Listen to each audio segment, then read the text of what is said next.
আসসালামু আলাইকুম প্রিয় বন্ধুরা, চলেন আপনাদেরকে চা খাওয়াবো। খুব অসাধারণ একটা চা। আমি কখনো চা খাই না, কিন্তু এই চা দেখে দেখেন কি মালাই মার্কে। এই চা দেখে আমি লোভ সামলাতে পারি নাই। আমাকে আমি বাধ্য হয়েছি এই চা খাইতে। চায়ে চুমুক দেওয়ার সাথে সাথে কি যে relax. Have a relax, you not for mind. মানে আমি পুরো রিফ্রেশ হয়ে গেছি সারাদিন অক্লান্ত পরিশ্রম করার পর। ওখানে বসে আমি যখন এক কাপ চা খাইলাম, আমি যদিও চা খাই না, তারপরেও ওখানকার লোকজন আমাকে খুব ভালোভাবে রিকোয়েস্ট করতেছিল যে ভাই একটা চা খান। তা আমি খাইলাম। খাইয়া দেখলাম যে একেবারে পুরো শরীর একেবারে ছেড়ে দিছে আমার।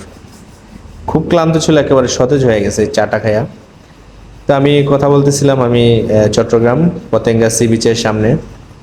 পতেঙ্গা সি বিচ আজ থেকে 10 বছর আগে যেমন ছিল এখন তেমন নাই। অনেক অনেক পরিবর্তন হয়েছে। আমি যেহেতু চিনতেই পারতেছিলাম না, মানে আমি একেবারে অবাক হয়ে গেছি যে এত সুন্দর করে ফেলছে। এইখানে নাই এমন কিছু নাই। আমার পিছনে আকাশটা দেখেন, আকাশটা একেবারে কালো। এই আকাশটাই কিছুক্ষণ আগে 5 মিনিট আগে ব্লু কালার ছিল। সামনের সাগর, ঢেউয়ের শব্দ, হাতে চা, চারিদিকে অনেক মানুষ। প্রচণ্ড ভালো লাগার মতো একটা মুহূর্ত।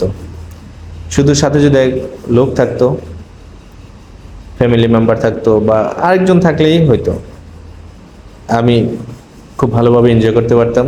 তো আপনারা দেখতে পারতেছেন আমার মনটা খুব খারাপ, কারণ একা একা আসলে এইসব জায়গায় যায় চলে না। তবে যাই হোক, সারাদিন পরিশ্রম করার পরে সন্ধ্যাটা আমার খুবই ভালো কাটলো। খাওয়া দাওয়া করলাম, চা খেলাম, একটু ঘোরাঘুরি করলাম। এখন মনটা একেবারে ফ্রেশ। সবাই ভালো থাকবেন, সুস্থ থাকবেন। সবাই ইচ্ছা করলে এখানে চলে আসতে পারবেন। সবাই ভালো থাকবেন, সুস্থ থাকবেন। সবাই আমার জন্য দোয়া করবেন। আল্লাহ হাফেজ।